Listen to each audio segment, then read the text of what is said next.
அது அன்றைக்கு கொண்டு வந்தது. அதனுடைய அடிப்படையில் இன்றைக்கு உள்ள பிரச்சனை என்பது இதே மன்றத்தில் 2 முறை நமது தீர்மானங்களை கொண்டு வந்திருக்கிறோம். கடந்த அரசும் நமது முதலமைச்சர் அவர்களும் இது கொண்டு வந்து இல்ல, நீங்க அவங்க கொண்டு வந்திருந்தாலும் விருப்பப்பட்டவங்க நீங்க 2018 சட்டமாக்கலாம். இல்ல, நான் பேசுறேன், எல்லாரும் பேசும்போது அமைதியா இருந்தீங்க. நான் பேசும்போது மட்டும் குறுக்க இல்ல, நான் தவறா சொல்லல, உங்களுக்கு தெரிஞ்சதையும் சேர்த்து சொல்லுங்க, அவ்வளவுதான். இது இந்த தீர்மானத்தை பொறுத்த மட்டிலும் இதில் ஒரு குளறுபடி நடந்ததாக மத்திய அமைச்சர், அது மட்டுமல்ல பல்வேறு காலகட்டங்களில் நாம் எல்லோரும் இருந்திருக்கிறோம். நாம் பள்ளியில் படித்த காலத்திலிருந்து இந்த காலங்கள் வரையிலும் ஒரு சில சமயங்களில் ஒரு இடங்களில் தேர்வுகளில் கேள்வித்தாள்கள் அவுட் ஆயிட்டு அப்படிங்கிற மாதிரி நிறைய பிரச்சனைகள் வந்திருக்கிறது. அதே மாதிரி இதில் உள்ள குளறுபடிகளை நிச்சயமாக களைவோம், நடவடிக்கை எடுப்போம் என்று மத்திய அமைச்சர் சொல்லியிருக்கிறார். அப்படி இதில் முக்கியமான பிரச்சனை என்னன்னா, கிராமப்புற மக்கள் ஏழை மாணவர்கள் நீட் தேர்வில் யாரும் வர முடியாதுங்கிற சூழல் இருந்தது.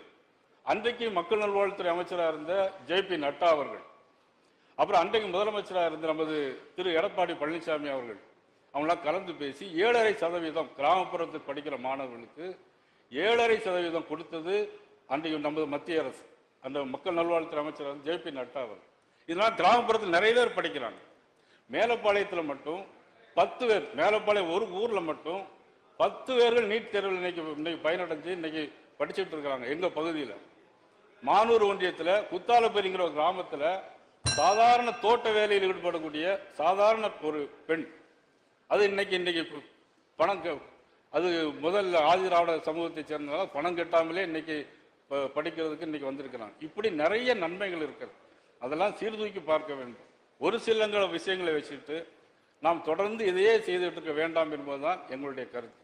அது மட்டும் நீட் தேர்வு என்பது நிச்சயமாக வேண்டும். அதனால் மாண்புமிகு முதலமைச்சர் அவர்கள் கொண்டு வந்த தீர்மானத்தை எங்களால் ஏற்க இயலாது. நாங்கள் கொடுத்தது அன்றைக்கு நமது மத்திய அரசு, அந்த மக்கள் நல்வாழ்வுத்துறை அமைச்சர் ஜே.பி. நட்டா அவர். இதனால் கிராமப்புறத்தில் நிறைய பேர் படிக்கிறாங்க. மேலப்பாளையத்தில் மட்டும் 10 பேர், மேலப்பாளையம் ஒரு ஊரில் மட்டும் 10 பேர்கள் நீட் தேர்வில் இன்னைக்கு பயனடைஞ்சு இன்னைக்கு படிச்சுட்டு இருக்கிறாங்க. எங்க பகுதியில் மானூர் ஒன்றியத்தில் குத்தாலப்பேரிங்கிற ஒரு கிராமத்தில் சாதாரண தோட்ட வேலையில் ஈடுபடக்கூடிய சாதாரண ஒரு பெண், அது இன்னைக்கு பணம், அது முதல் ஆதிராவிட சமூகத்தை சேர்ந்ததால் பணம் கட்டாமலே இன்னைக்கு படிக்கிறதுக்கு இன்னைக்கு வந்திருக்கிறாங்க. இப்படி நிறைய நன்மைகள் இருக்கிறது. அதெல்லாம் சீர்தூக்கி பார்க்க வேண்டும். ஒரு சில விஷயங்களை வச்சுட்டு நாம் தொடர்ந்து இதையே செய்துட்டு இருக்க வேண்டாம் என்பதுதான் எங்களுடைய கருத்து.